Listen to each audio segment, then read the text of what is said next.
It's your boy, Marky, yo. And we back at it again with another reaction, man. Today, we got NBA legend get schooled on the Jordan versus LeBron debate. Now, we see from the thumbnail is Gil Arenas. I ain't gonna lie. If this about Gil, this is crazy because, like, if y'all watch Gil shows and stuff, Gil always, like, you know, speak highly about Mike.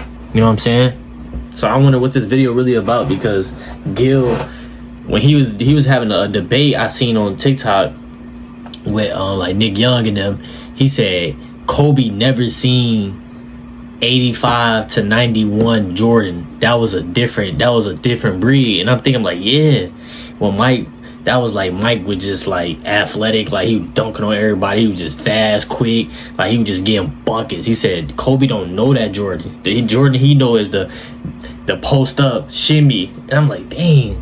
So I'm kind of confused. Like, this is a thumb. This might be a clickbait or something, but I don't know. But we're gonna see what this video talk about, man. Make sure y'all like, comment, subscribe, man. Subscribe for your boy. We're gonna roll to 16K subs, man. I appreciate y'all for just, you know, supporting me and just tuning in for my videos, man. And I love y'all so much. God bless all y'all, man. And let's get straight into this video. So, one video I've been sitting on for a while involves Gilbert Arenas, the former NBA player turned analyst, saying while LeBron James, in his eyes, is the greatest player in NBA history. So, per usual, we're going to hear Gilbert talk, stop it when I have to, interject, and add commentary if needed.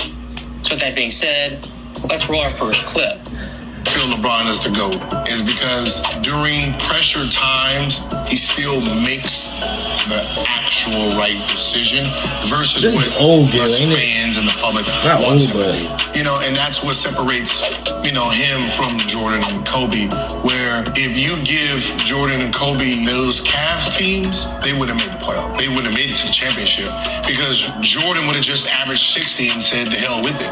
So right here, Gilbert comes out kind of on fire with a couple of claims, proclamations that I really don't agree with.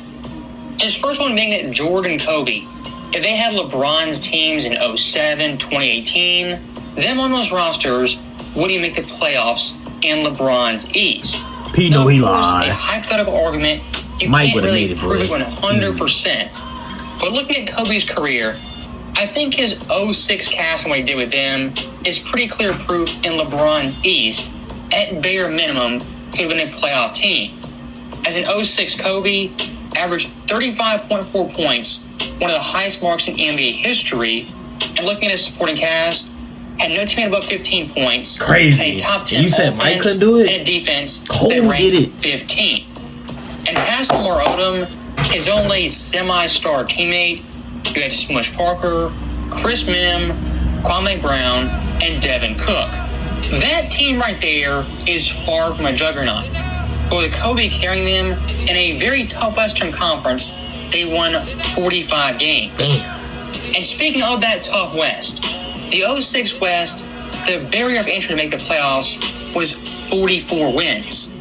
When compared to the 07 East, those 44 wins would have had you as a top 5 seed in that conference. Now, looking at Jordan, Gilbert says, quote, Michael would have just averaged 60 points and said the hell with it. Now, okay, face value may be a fair point, but looking at Jordan's career, he was much more than a scorer who put up empty stats.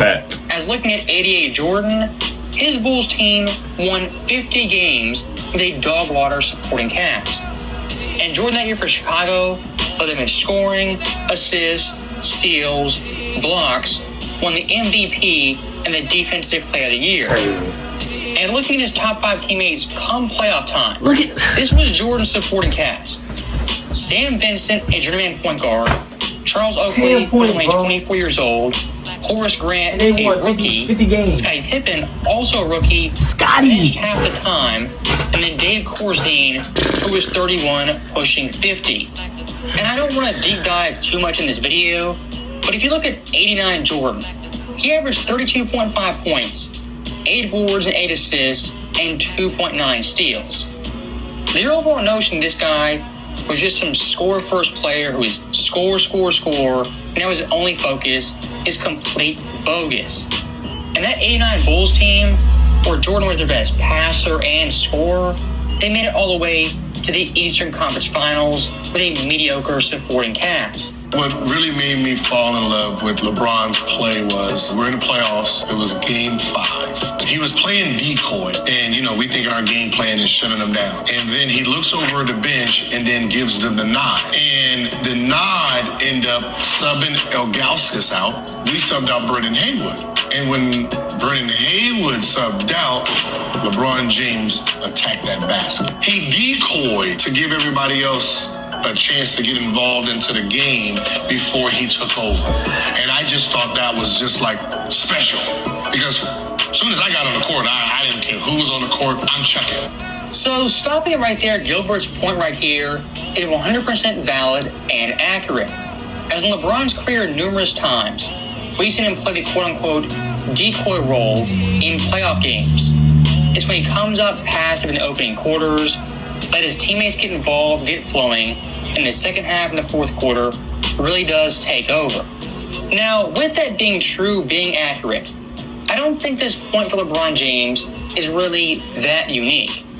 As looking at guys like Bird, Magic, Duncan, especially Curry, they have the exact same attitude of playing the decoy role, allowing teammates to get going, and then taking over in the second half. And even more score first base players like Jordan and Kobe had the exact same mentality of kind of coasting for 3 quarters, playing pretty good, being pretty intense, but in the fourth quarter taking over and going balls to the wall. Ballistics. And at the very end of this clip, Gilbert says, quote, "I don't care who's on the court, I'm chucking." And I think that for Gilbert, that's 100% his mindset. But in this video, we're not comparing LeBron to Gilbert. We're comparing LeBron to Jordan, Kobe, and other all-time greats. So there were times where we're leaving a certain guy open, knowing that no one in their right mind will pass it to him, which he would. And the outcome was great. His film breakdown where I'm watching him at home, I understood he understood the game very well, but I didn't understand and didn't realize then he's willing to sacrifice. Damon Jones didn't play game 5, nor game 6 comes in for the last 20 seconds of the game. We're going to leave Damon. He's not going to pass to Damon Jones. Damon Jones hasn't shot the ball in 2 games, and he actually makes that pass, which shows that he believes in his teammates, which gives them the sense that we believe in ourselves too. Jordan would have just averaged 60 and said, "The hell with it." He wouldn't have still gave the ball to J.R. Smith after J.R. Smith done did what J.R. Smith has done. But because he still believes in his teammates, they still believe in themselves too during crucial time. Now, right here, Gilbert yet again is harping on LeBron's ability to make teammates better and get them involved. And what he really tries to nail home is LeBron trusting his teammates late in games. And look, again, that's a fair point. It is true. But I think a lot of NBA fans, when it comes to LeBron James, really in the early 2010s, not so much the mid-2010s, late 2010s, but really early on, he had a big-time problem of being much too passive late in games. And the idea Michael Jordan wasn't a willing passer and trusting teammate, it is kind of a false narrative.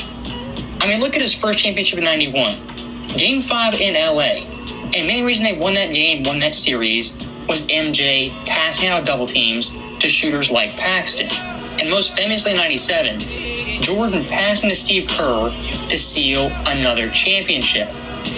If you talk about Jordan not trusting teammates, Steve Kerr 97 completely blows that myth out of the water.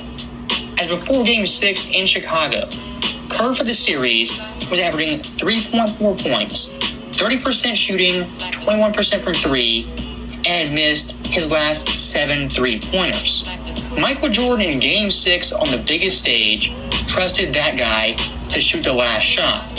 I think that we were spoiled by Jordan. Chicago with the lead. The grace he brought to the game, his fierceness, the way he ended games. And when Kobe came, we seen Jordan-like. So what ends up happening is when you have a player like LeBron who comes into the game who doesn't have the instincts of Jordan and Kobe, they're going to take that last shot no matter what. We feel that if you're the best player, you're the star, you're compared to Jordan and Kobe, you should be Jordan and Kobe-like, which is not necessarily correct. Jordan and Kobe possessed something LeBron didn't have, which was a first step, which made them one-on-one players. LeBron came in as Magic Johnson. So, in a weird turn of events, Gilbert Arenas has kind of flipped the script. And in this segment, I'm actually going to defend LeBron James against Gilbert.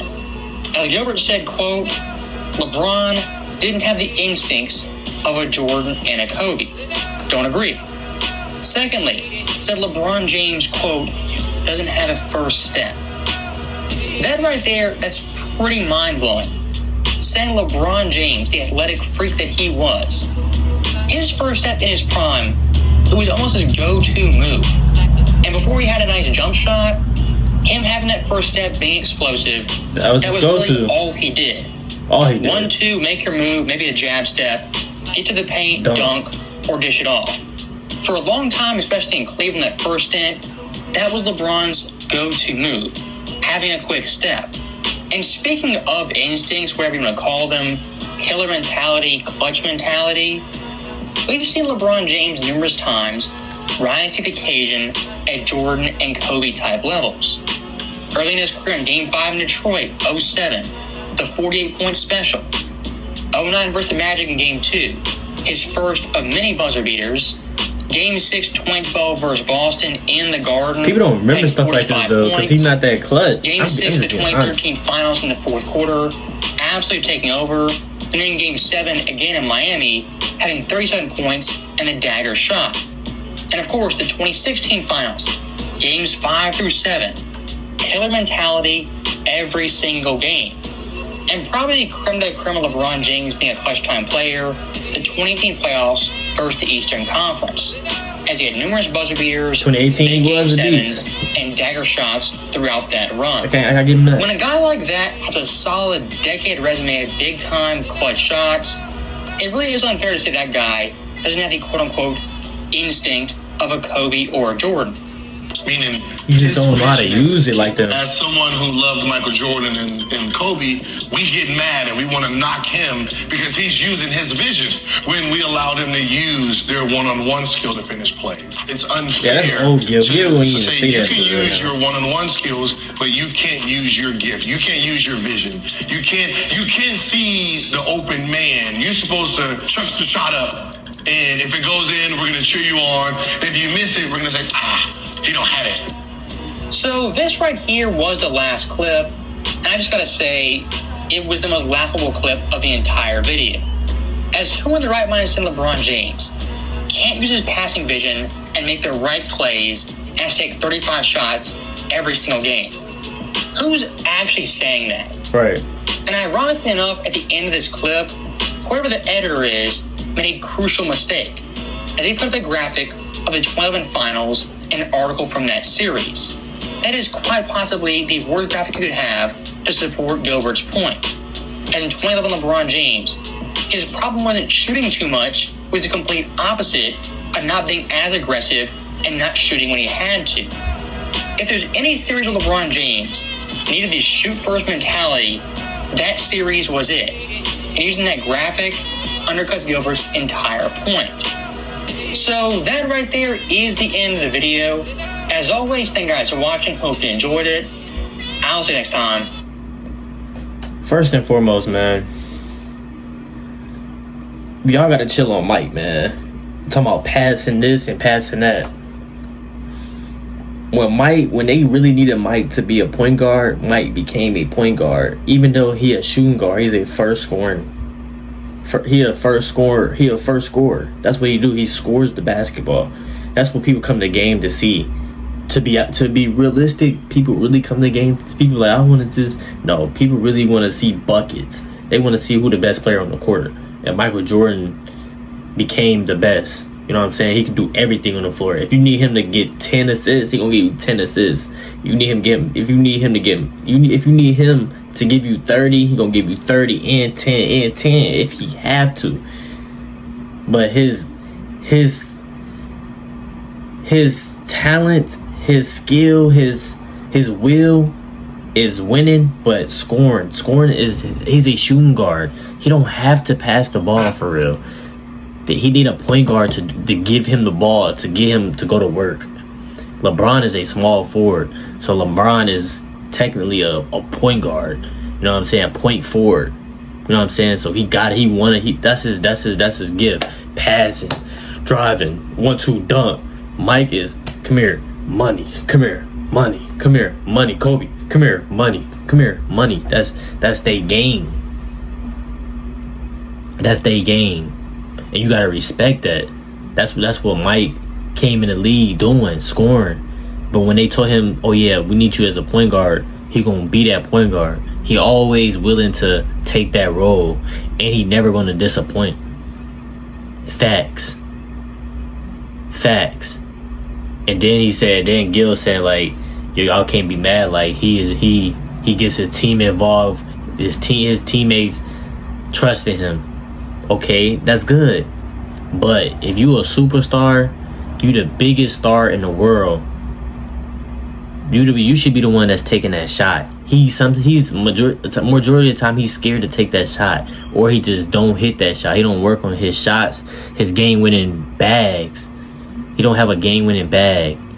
Mike have a game-winning bag. Kobe have a game-winning bag. If y'all really pay attention to details, y'all don't see Michael Jordan or Kobe just throwing up anything. They work on that shot. They get to their spots. If it's 3 people in them, oh well, this is what I work on.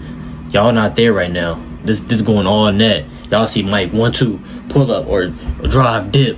Money, Kobe, same thing. Got the same bag as Mike.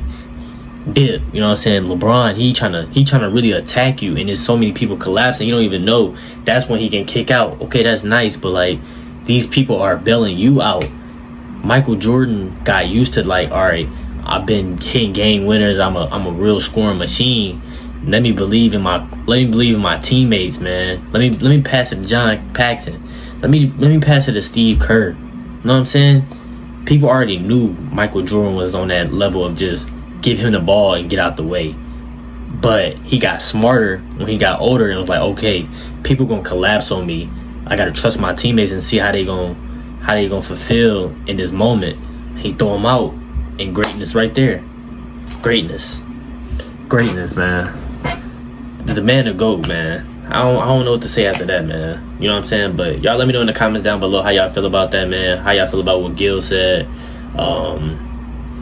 And yeah, make sure y'all like, comment, subscribe. We're gonna roll to 16K subs. I love y'all so much. Beat the comments up. Let's get straight to it, man. I'll see y'all in the next video. I'm out.